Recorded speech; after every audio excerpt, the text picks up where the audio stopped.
میرے پیارے دوستو، السلام علیکم ورحمۃ اللہ وبرکاتہ۔ میرا نام قاری گلزار احمد ہے۔ آپ میرا چینل قاری گلزار احمد آفیشیل دیکھ رہے ہو۔ آج انشاءاللہ میں اعتکاف کے بارے میں کچھ باتیں عرض کروں گا۔ پیارے دوستو، جیسا کہ آپ کو پتہ ہے کہ ماہ رمضان المبارک جیسے تیزی سے جا رہا ہے، تو اس کے جو فائدے، فضائل اور اللہ کی طرف سے انعام و اکرام اور رحمتیں مل رہی ہے، وہ بے شک بہت ہی اللہ کی طرف سے خصوصی حضور علیہ الصلاۃ والسلام کی امت کے لیے شفقت مہربانی ہے۔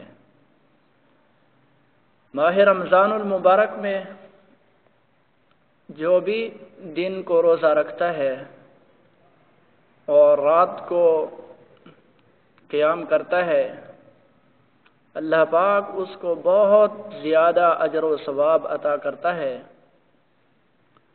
اور جو شخص ماہ رمضان میں ایک فرض ادا کرتا ہے تو غیر رمضان کے 70 فرضوں سے بھی زیادہ ثواب اس کو عطا کیا جاتا ہے۔ اور جو ماہ رمضان میں نفل ادا کرتا ہے تو اللہ پاک اس کو فرضوں کے برابر ثواب عطا کرتا ہے۔ تو دوستو، جیسا کہ آپ کو معلوم ہے کہ پہلا عشرہ گزر چکا ہے، دوسرا عشرہ شروع ہے اور آخری عشرہ عنقریب شروع ہو جائے گا، اور ایک دن ہوگا کہ اللہ پاک ہمیں جیسے مزدور کو مزدوری دی جاتی ہے، اسی طرح ہمیں مکمل ماہ رمضان کے انعام و اکرام سے نوازیں گے انشاءاللہ تعالی۔ حضور علیہ الصلاۃ والسلام کی زندگی مبارک میں دیکھا جائے تو حضور علیہ الصلاۃ والسلام نے پورے ماہ رمضان کے اعتکاف کا اہتمام بھی کیا، 2 عشروں کا اہتمام کا بھی 2 عشروں کے اعتکاف کا بھی اہتمام کیا، اور خصوصی طور پر آخری عشرے کا بھی اہتمام کیا۔ حضور علیہ الصلاۃ والسلام ایک بار پہلے عشرے کا اعتکاف کیا، پھر دوسرے عشرے کا اعتکاف کیا، اور دوسرے عشرے کے آخر میں حضور علیہ الصلاۃ والسلام نے ترکی کے خیمہ میں تشریف فرما تھے، یعنی اعتکاف میں تھے۔ حضور علیہ الصلاۃ والسلام نے سر مبارک نکالا اور فرمایا کہ میں نے پہلے عشرہ میں شب قدر کو تلاش کیا، دوسرے عشرہ میں بھی یہی نیت تھی، اور مجھے کسی نے بتلایا، یعنی فرشتے نے، کہ آخری عشرہ کی طاق راتوں میں ہوگی۔ یہ حدیث پاک کا مفہوم ہے، الفاظ اللہ کمی پیشی معاف فرمائے۔ اور اس کے فضائل و برکات بہت زیادہ ہیں اعتکاف کے، کہ کسی چیز کے لیے دن رات بالکل فارغ کر کے پھر اس چیز کو تلاش کرنا، یعنی صبح و شام اسی ایک چیز کے تلاش میں لگے رہنا، تو دوستو وہ چیز ضرور مل جاتی ہے۔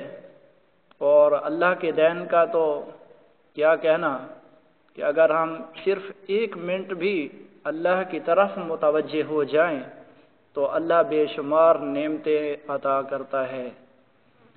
تو دوستو، اعتکاف کا بہت زیادہ فائدہ ہے اور بہت زیادہ اس کے انعامات و اکرام ہیں۔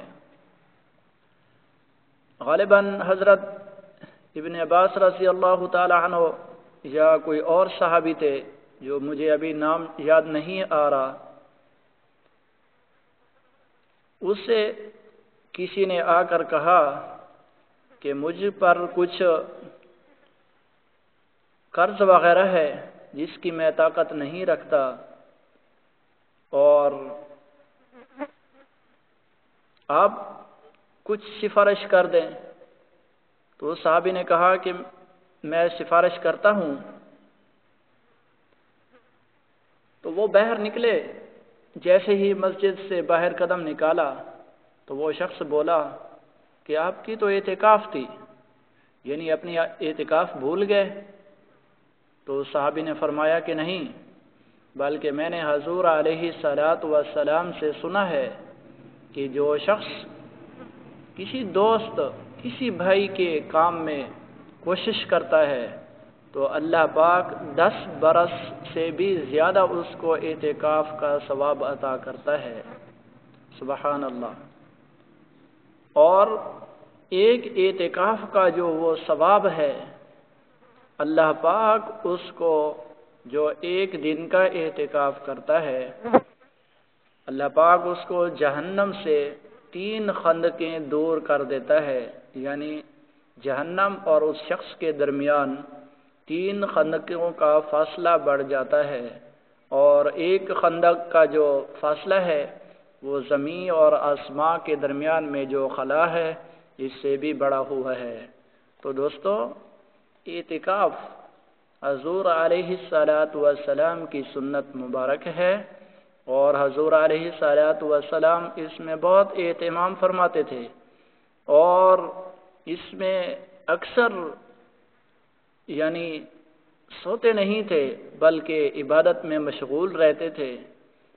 غالباً حضرت عائشہ رضی اللہ تعالی عنہ سے مروی ہے کہ جس کا مفہوم ہے کہ حضور علیہ السلام ماہ رمضان میں بہت زیادہ کثرت سے نمازیں پڑھتے، یعنی اور دنوں کی مناسبت سے اس ماہ رمضان میں حضور علیہ السلام کی نمازوں میں اضافہ ہو جاتا تھا، اور آخری عشرہ میں تو اکثر سونے کی نوبت بھی نہ آتی، یا جیسا کہ حدیث پاک کا مفہوم ہے۔ تو دوستو، امید کرتا ہوں کہ تمام دوست اعتکاف کی نیت کریں گے اور کوشش کریں گے کہ آخری عشرہ میں ہم صرف اور صرف اللہ کی رضا کی خاطر چند دن نکال کر اللہ کو تلاش کریں۔ اگر ہمیں اللہ مل گیا تو سب کچھ مل جائے گا۔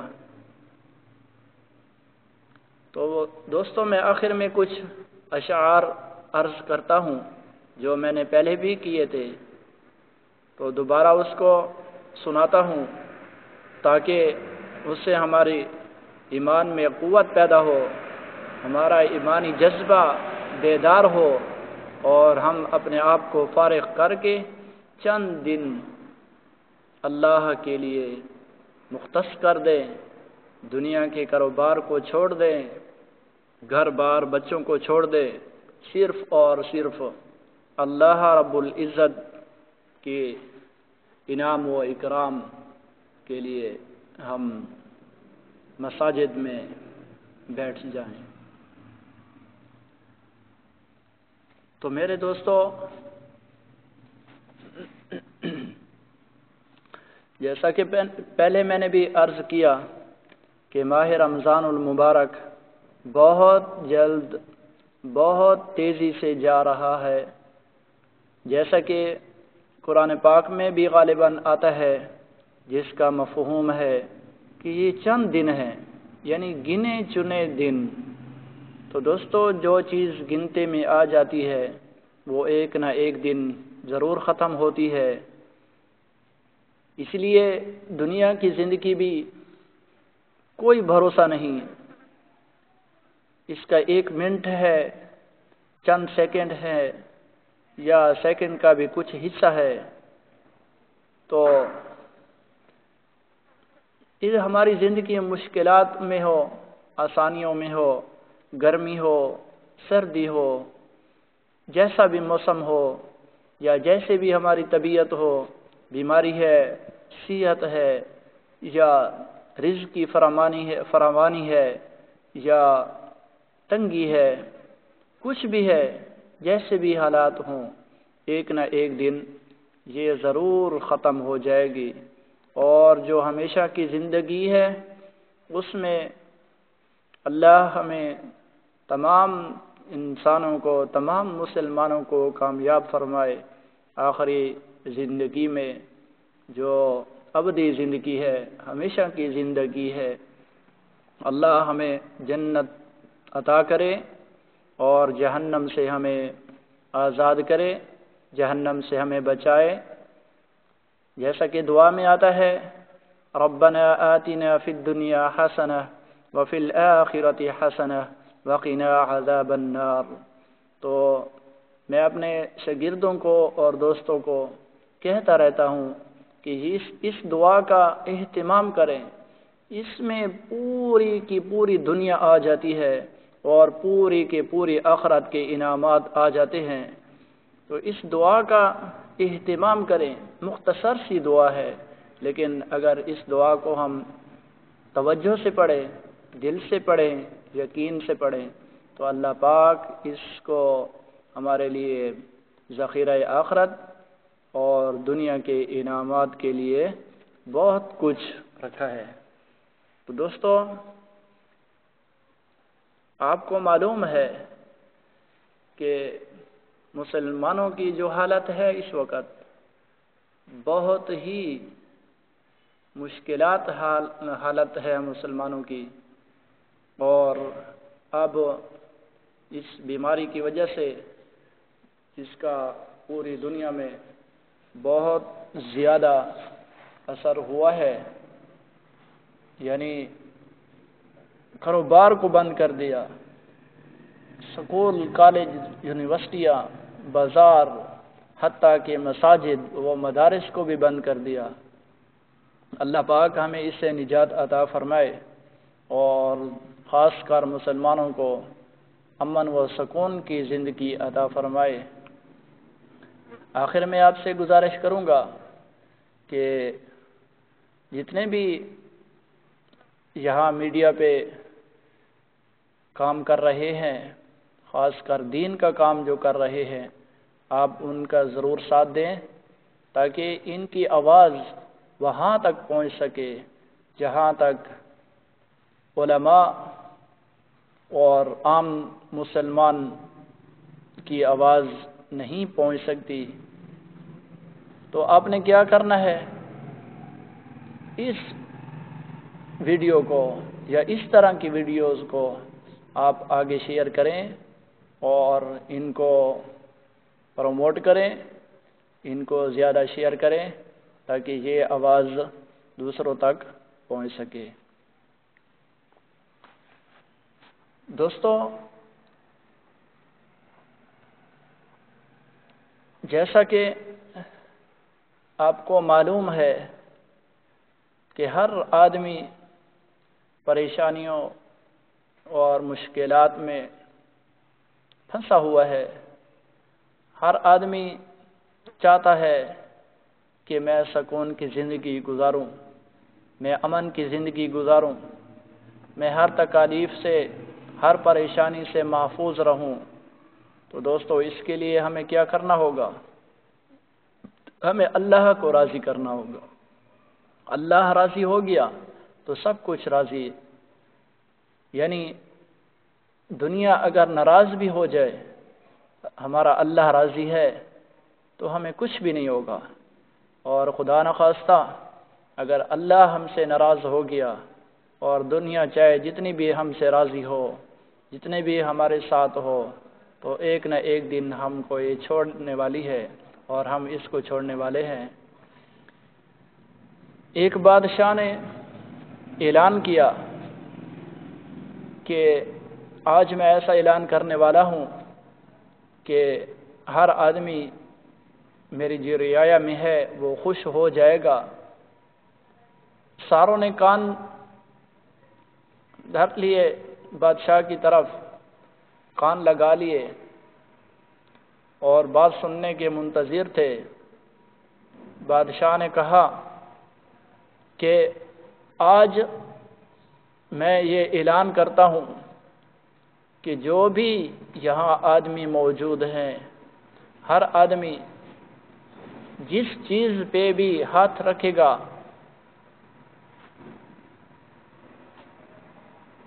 وہ اس کی ہو جائے گی۔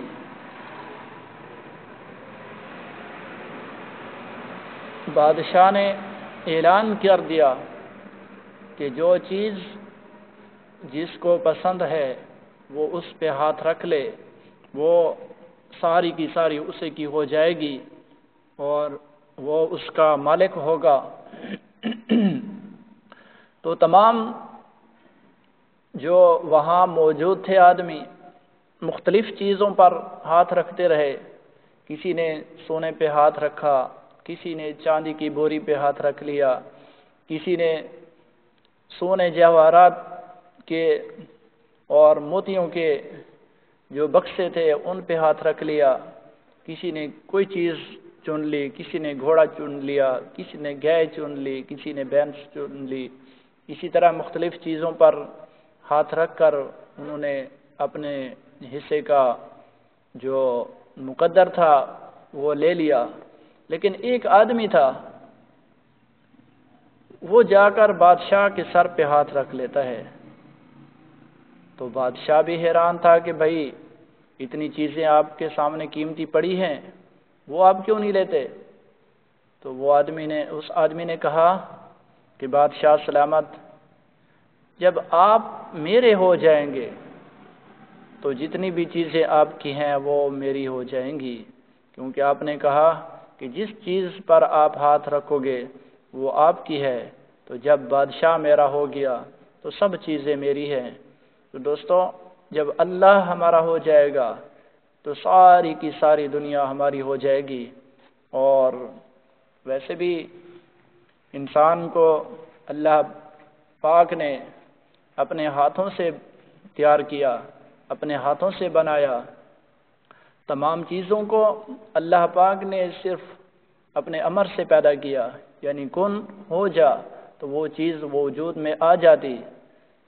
لیکن انسان کو ایسے نہیں بنایا کہ بس ہو جا، نہیں، اس کے لیے پہلے مٹی، پانی، گارا بنایا، پھر اس کو اپنے ہاتھوں سے ایک ڈھانچے کی شکل میں بنایا، پھر اس میں پھونک ماری تاکہ یہ زندگی میں آ جائے۔ پھر وہ کیا تھا، ایک انسان کی شکل میں اللہ پاک نے حضرت آدم علیہ السلام کو پیدا فرما دیا، اور ایسی عزت دی، ایسا مرتبہ دیا کہ نوری مخلوق جس کا کام ہے صبح سے شام تک عبادت کرنا اور شام سے صبح تک عبادت کرنا، اللہ کا کہنا ماننا، ان میں کوئی چیز ایسی نہیں کہ اللہ کی نافرمانی میں گزرے۔ تمام کے تمام فرشتے اللہ کے حکم کے منتظر، اور جو کام دیا جاتا ہے وہ اس کو ہر حال میں پورا کرنے کے فکر میں ہوتے ہیں، یعنی وہ ان کی فطرت میں یہ چیز ہے کہ اس نے وہ کام کرنا ہے۔ لیکن انسان کو اللہ پاک نے ایسی عزت دی، ایسا مرتبہ دیا کہ اس نوری مخلوق سے اللہ پاک نے اس کو مسجود بنایا، یعنی فرشتوں کو حکم دیا کہ آدم علیہ السلام کو سجدہ کرو، تو تمام فرشتوں نے سجدہ کیا۔ تو دوستو، یہ شرف بہت بڑا شرف ہے۔ اس کے باوجود ہماری کمیاں کوتاہیاں، ہم سے نافرمانیاں ہوتی ہیں، لیکن اللہ پاک اپنے فضل و کرم سے ہم پہ شفقت فرمائے گا انشاءاللہ۔ حضور علیہ السلام کے طفیل انشاءاللہ ہماری چھوٹی موٹی خطاؤں کو معاف فرما کر انشاءاللہ ہمیں جنت الفردوس میں جگہ دے گا اور حضور علیہ السلام کو خوش فرمائے گا۔ تو دوستو، ہم نے تھوڑا سا آگے ہمت کرنی ہے، اللہ پاک دینے کے لیے تیار ہے۔ جیسا کہ شعر میں بھی عرض کیا تھا تو امید کرتا ہوں کہ آج کی جو باتیں عرض کی ہیں آپ کو سمجھ آئی ہوں گی اور پسند بھی انشاءاللہ آئی ہوں گی۔ تو آگے چلنے سے پہلے آپ سے گزارش ہے کہ اس چینل کو ضرور سبسکرائب کریں اور ویڈیو کو لائک کریں اور کمنٹ سے نوازیں۔ اور ابن عباس رضی اللہ تعالی عنہ کی روایت ہے کہ انہوں نے حضور صلی اللہ علیہ وسلم کو یہ ارشاد فرماتے ہوئے سنا کہ جنت کو رمضان شریف کے لیے خوشبوؤں کی دھونی دی جاتی ہے اور شروع سال سے آخر تک رمضان کی خاطر آراستہ کیا جاتا ہے۔ پس جب رمضان المبارک کی پہلی رات ہوتی ہے تو عرش کے نیچے سے ایک ہوا چلتی ہے جس کا نام مسیرہ ہے غالباً، جس کے جھونکوں کی وجہ سے جنت کے درختوں کے پتے اور کواڑوں کے حلقے بجنے لگتے ہیں، جس سے ایسی دل آویز سریلی آواز نکلتی ہے کہ سننے والوں نے اس سے اچھی آواز کبھی نہیں سنی۔ پھر خوشنما آنکھوں والی حوریں اپنے مکانوں سے نکل کر جنت کے بالا خانوں کے درمیان کھڑے ہو کر آواز دیتی ہیں کہ کوئی ہے اللہ تعالیٰ کی بارگاہ میں ہم سے منگنی کرنے والا، تاکہ حق تعالیٰ شان ہو اس کو ہم سے جوڑ دے۔ پھر وہی حوریں جنت کے دروغہ رضوان سے پوچھتی ہے کہ یہ کیسی رات ہے؟ وہ لبیک کہہ کر جواب دیتے ہیں کہ رمضان المبارک کی پہلی رات ہے۔ جنت کے دروازے محمد صلی اللہ علیہ وسلم کی امت کے لیے آج کھول دیے گئے۔ حضور صلی اللہ علیہ وسلم نے فرمایا کہ حق تعالی شان ہو رضوان سے فرماتے ہیں کہ جنت کے دروازے کھول دے، اور مالک جہنم کے دروغہ سے فرماتے ہیں کہ احمد صلی اللہ علیہ وسلم کی امت کے روزے داروں پر جہنم کے دروازے بند کر دے۔ اور جبرائیل کو حکم ہوتا ہے کہ زمین پر جاؤ اور سرکش شیاطین کو قید کرو اور گلے میں توک ڈال کر دریا میں پھینک دے کہ میرے محبوب محمد صلی اللہ علیہ وسلم کی امت کے روزوں کو خراب نہ کرے۔ نبی کریم صلی اللہ علیہ وسلم نے یہ بھی ارشاد فرمایا کہ حق تعالی شان ہو رمضان کی ہر رات میں ایک منادی کو حکم فرماتے ہیں کہ 3 مرتبہ یہ آواز دے کہ ہے کوئی مانگنے والا جس کو میں عطا کروں، ہے کوئی توبہ کرنے والا کہ میں اس کی توبہ قبول کروں، کوئی ہے مغفرت چاہنے والا کہ میں اس کی مغفرت کروں، کون ہے جو غنی کو قرض دے، ایسا غنی جو نادار نہیں، ایسا پورا پورا ادا کرنے والا جو ذرا بھی کمی نہیں کرتا۔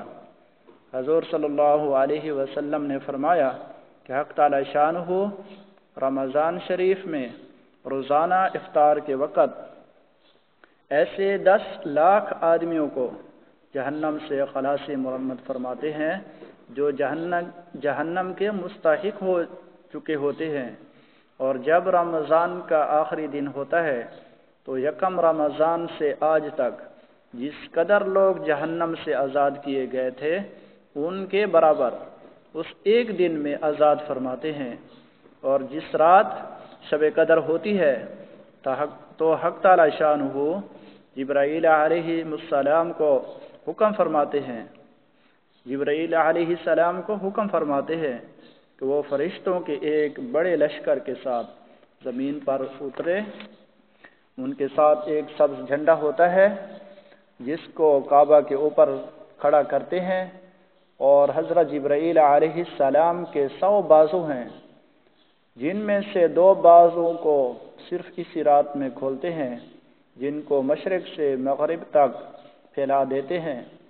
پھر حضرت جبرائیل علیہ السلام فرشتوں کو تقاضا فرماتے ہیں کہ جو مسلمان آج کی رات کھڑا ہو یا بیٹھا ہو، نماز پڑھ رہا ہو یا ذکر کر رہا ہو، اس کو سلام کریں اور مصافحہ کریں اور اس کی دعاؤں پر آمین کہیں۔ صبح تک یہی حالت رہتی ہے۔ جب صبح ہوتی ہے تو جبرائیل علیہ السلام آواز دیتے ہیں کہ اے فرشتوں کی جماعت، اب کوچ کرو اور چلو۔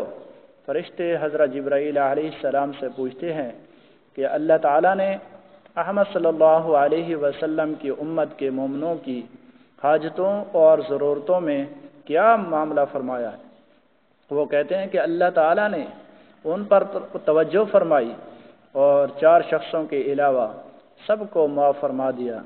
صحابہ رضی اللہ تعالی عنہم نے پوچھا کہ یا رسول اللہ، وہ 4 شخص کون ہے؟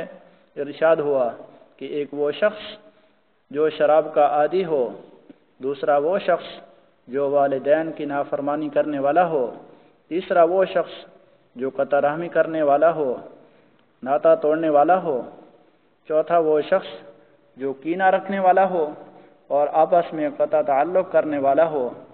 پھر جب عید الفطر کی رات ہوتی ہے تو اس کا نام آسمانوں پر لیلۃ الجائز یعنی انعام کی رات سے لیا جاتا ہے، اور جب عید کی صبح ہوتی ہے تو حق تعالی شانہ فرشتوں کو تمام شہروں میں بھیجتے ہیں۔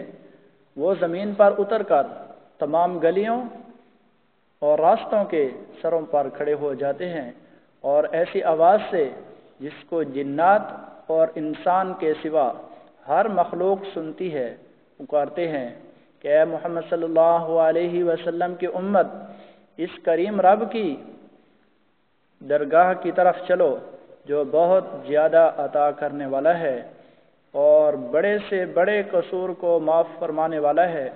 پھر جب لوگ عیدگاہ کی طرف نکلتے ہیں تو حق تعالی شانہ فرشتوں سے دریافت فرماتے ہیں کہ کیا بدلہ ہے اس مزدور کا جو اپنا کام پورا کر چکا ہو؟